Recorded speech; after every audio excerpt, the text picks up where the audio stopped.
CADEP that is imposed to small-scale farmers.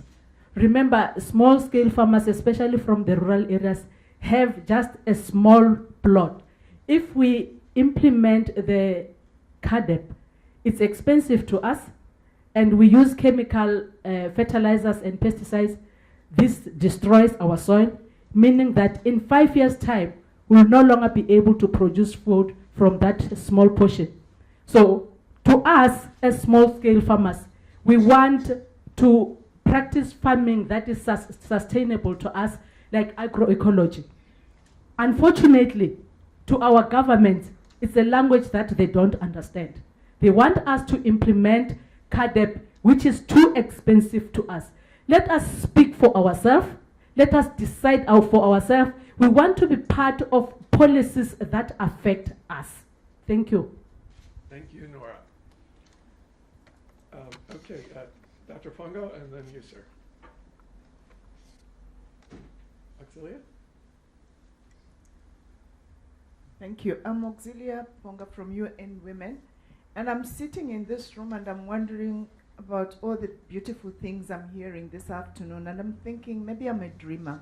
What would it look like to actually pick up one province in this country and all of us focus our energies, maybe with the help of a premier, and change that, and then force government to do likewise everywhere? I'm sensing we have a lot of good work that is spread thinly, yes, and may not be having the impact we're looking for. So I just thought I should pose that as a thought. Thank you. Oh, thank you. And it was also posed earlier, the critical importance of coordination as we go to scale. Sir?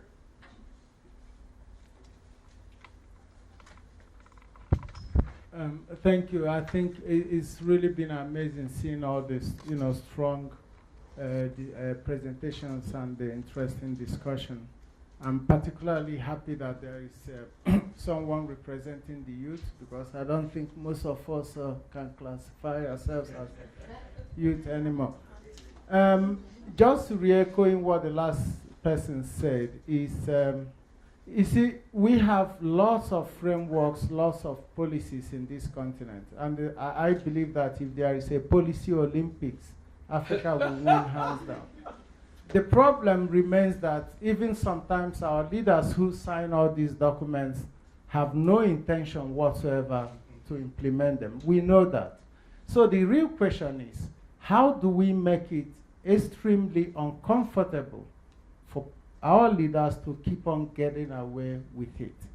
That is the key question. And that lies in really, truly empowering local people to take charge, local smallholder farmer women, like the last speaker said, to really take charge.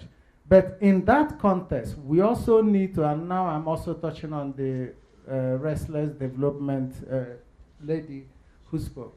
Nobody is going to give you anything for free. We've learned that as Greenpeace. By the way, I'm the executive director of Greenpeace Africa. Yes. We are not saying you should climb buildings or jump in front of ships, but nobody is going to give you anything for free. You need to take it.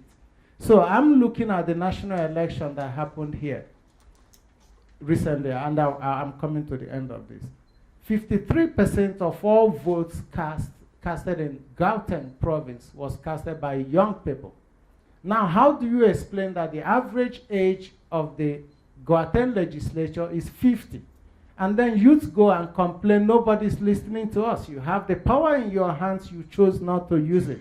The same thing with rural women. You go and vote for people who don't listen to you, and then what do you expect? So we need to, if all of us, Oxfam, ActionAid, Greenpeace, USAID, can spend most of our energy truly empowering rural people instead of running around doing our own little projects here, little projects there, but putting our resources together to truly empower people, maybe, just maybe, we can begin to see real changes. So we are pushing and encouraging several other civil society organizations or aid agencies to start working towards a truly people-driven programs, not programs run by Greenpeace or by Oxfam or by ActionAid, but transferring those resources and know-how to people so that they can start running their own programs, and we can all pack up and go and find something else to do.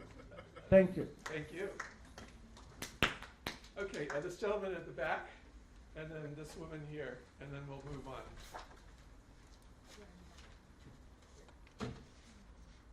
Yeah, raise your hand again.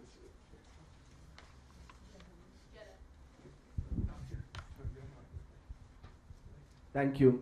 My name is Mandeep Tivana. I work for Civicus.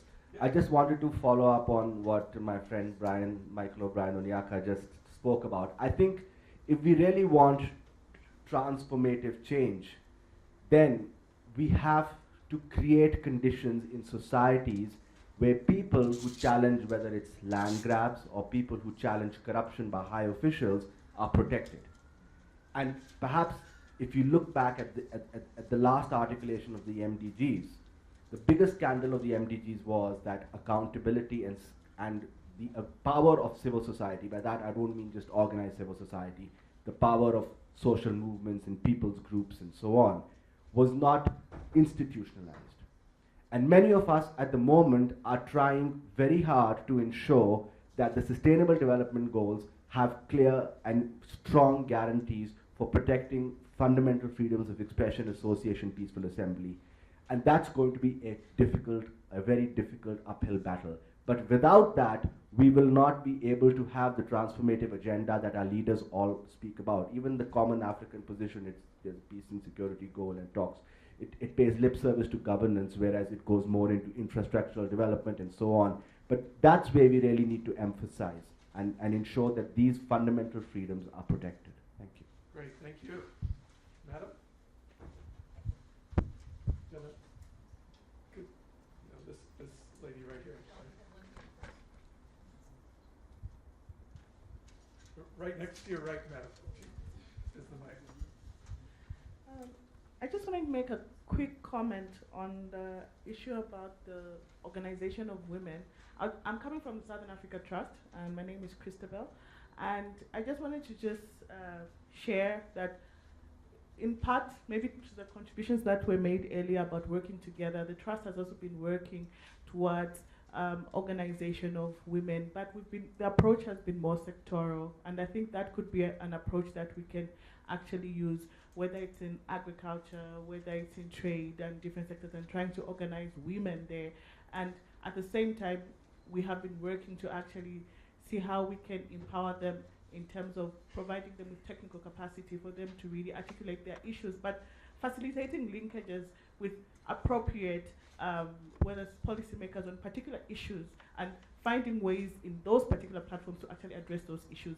And I think it's just a matter of linking up with different groupings and organizations here and seeing where we can have synergies.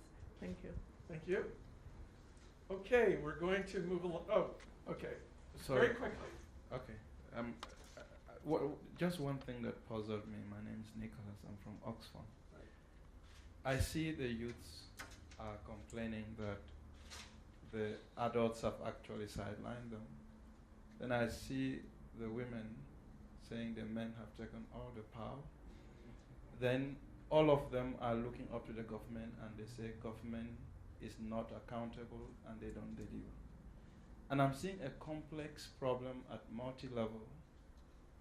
And I'm looking at the whole thing and I'm seeing that much of what is happening is only happening, say, out of the unit where ought to reconcile the youth and the parents, then the man and the woman first, then they are strong enough to bring the government to their knees.